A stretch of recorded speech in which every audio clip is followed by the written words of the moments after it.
Eräänä kauniina päivänä nainen oli kävelyllä puistossa, kun hän näki jotain uskomatonta. Siellä pensaissa makasi hylätty koiranpentu. Eläin oli pieni ja nainen tiesi heti, että hänen oli autettava. Ensimmäisenä askeleena hän päätti antaa nelijalkaiselle hieman maitoa. Mutta se ei auttanut ja eläimen kunto huononi silmissä. Nainen ymmärsi, että hän ei voisi tehdä enempää tässä vaiheessa ja tarvitsi apua. Niinpä hän vei pienen narttukoiran paikalliseen eläinklinikkaan. Kun lääkärit punnitsivat hennon nelijalkaisen, he huomasivat, että se painoi vain noin 250 grammaa. He veivät eläimen välittömästi päivystysklinikalle, ja lääkärit olivat yhä huolestuneempia.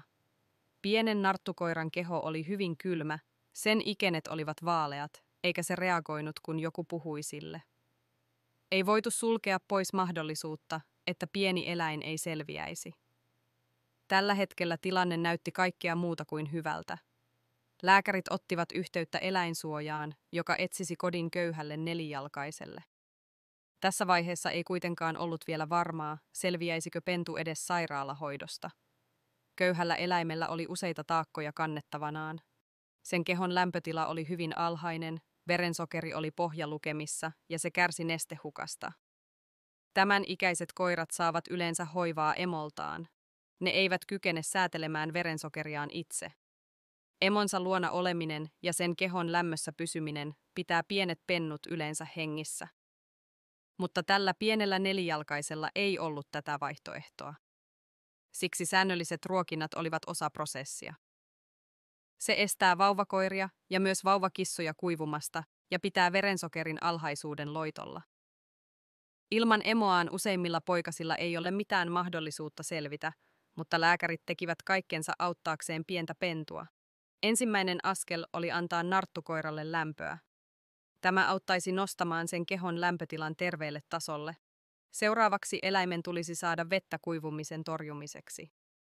Niinpä lääkärit alkoivat antaa narttukoiralle nesteitä yhdistettynä tärkeisiin lääkkeisiin. Seuraavaksi oli aika, että nelijalkainen saisi jotain syötävää. Tätä varten tiimi käytti ruiskua, antaakseen pienelle ruokaa tällä tavalla. Aluksi narttukoira nieli aterian vain suurella vaivalla, mutta vähitellen eläin alkoi yhä enemmän hyväksyä ja nauttia ateriastaan. Se näytti ajan myötä kehittävän ruokahalua, ja tämä auttaisi sitä lopulta keräämään voimia. Tämän hoidon jälkeen pentu alkoi lopulta reagoida ympäristöönsä.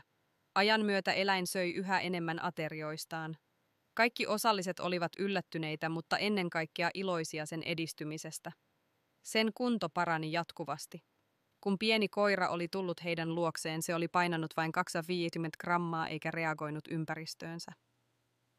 Tuntien intensiivisen koko lääkäritiimin hoidon jälkeen nelijalkainen oli lopulta hereillä ja vastasi ympäristöönsä.